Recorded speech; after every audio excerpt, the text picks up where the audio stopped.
Well, we would love to have the new police station started next year, but obviously money is going to be a problem.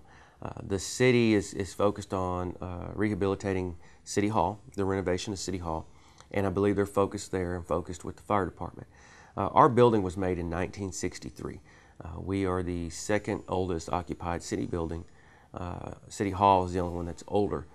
And when this building was built in 1963, we had 90 police officers. We have 163 as of right now, or 62 right now, including civilian staff. I think we had 5 civilian. Now we're closer to 30 civilian employees. We have officers or detectives upstairs that have actually, they work in hallways. We've converted hallways into offices. And so we've outgrown this 20 years ago. We outgrew this department. I've got my community services, my traffic division, my recruiting, and all in a dream program in a whole nother building, several blocks from here. I have my narcotics division in a whole nother building several miles from here.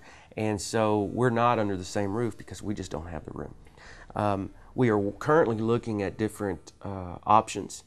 And if some of these options come through, we may be breaking ground in the next year and a half. If not, it may be 5 years. If that's the case, then we won't start focusing on it for a couple more years. I'm really pushing to get it going because, as you know, San Angelo is growing, and the land is selling. And if we don't find a place to put a new police station that's more centralized, we won't have the land. Well, one of the options that we're looking at right now is a partnership with ASU. Angelo State University has some land on Knickerbocker. We have looked at that. They've got some great ideas for it.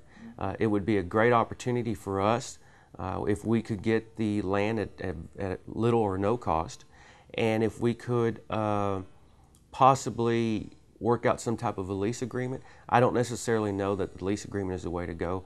I would prefer that the city own the building, and that may be another option for us. But those are some of the things that we're looking at. I want to talk a little bit more about community policing and my vision for this department. Let's talk specifically about patrol for just a moment. Patrol, by its very nature and the way it's designed, not just in San Angelo, nationwide, is mostly reactive. And when I say reactive, it's reactive because the citizen calls in and we respond to their call. And to me, everything that we do in law enforcement needs to be focused on proactive activities. I understand that we're going to have to take calls and we're going to have to write reports. That's just the nature of the job. But if we can be more proactive, then we'll have less citizens calling in, which is the objective. Now, there's 2 things that we're focused in the future that I recognize to be our priorities in our department. Number 1 is improving the quality of life in our community. That is what we're here to do, improve the quality of life in our community. Number 2, reduce the fear of crime in our citizens. Okay, that is a huge thing. Media, TV, increase the fear in our citizens that there's a lot of crime. When they have that perception that there's a lot of crime, then they think the officers aren't doing a good job, or the chief isn't doing a good job, or the police department isn't doing what they're supposed to be doing.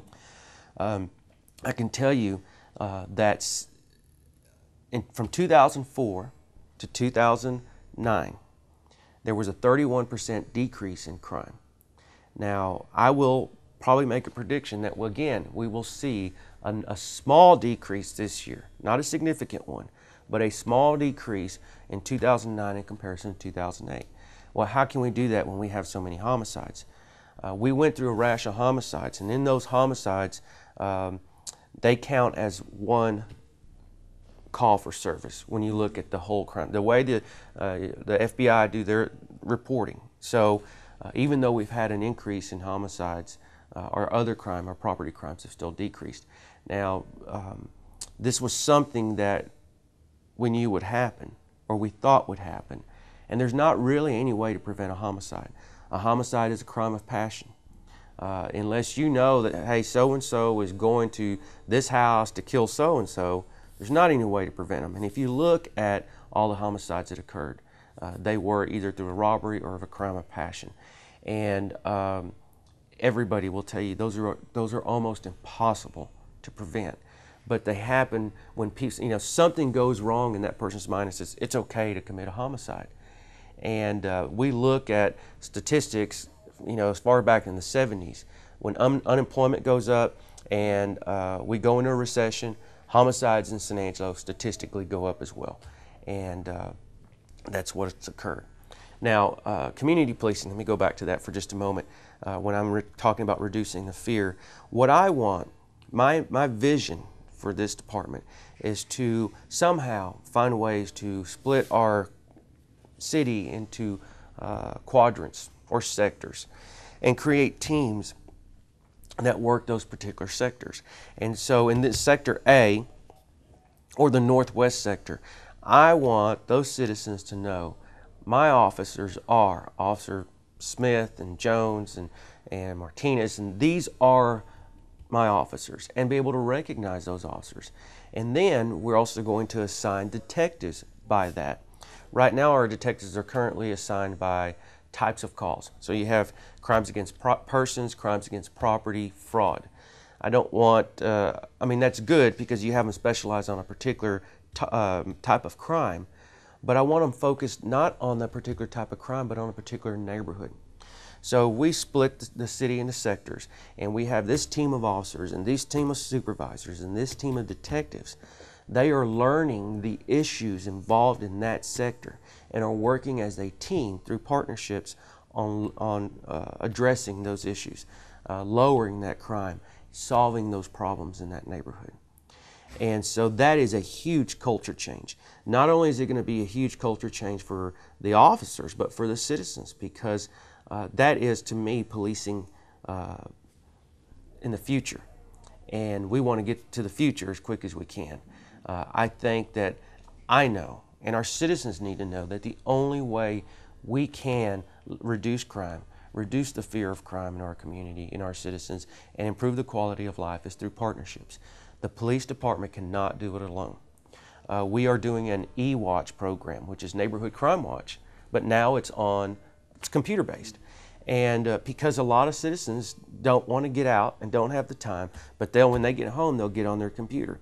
Well, they'll be able to get online and check this e-watch program and see what crimes have occurred in their neighborhood. They'll be able to report crime. They'll be able to recognize, hey, I saw a suspicious car at that burglary. I'll call that in. But it's going to be those type of things.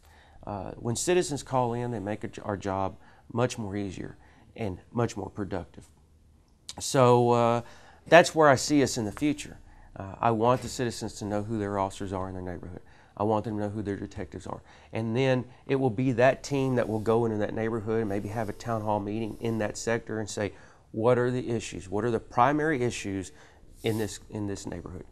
And we have our information that we can say. Now, we may see that it's residential burglaries, but to the people living in that sector, they're going to say it's speeders up and down this street. And well, we know that that's important, and we will address the speeders. But it's going to be working together that we recognize what are the main issues.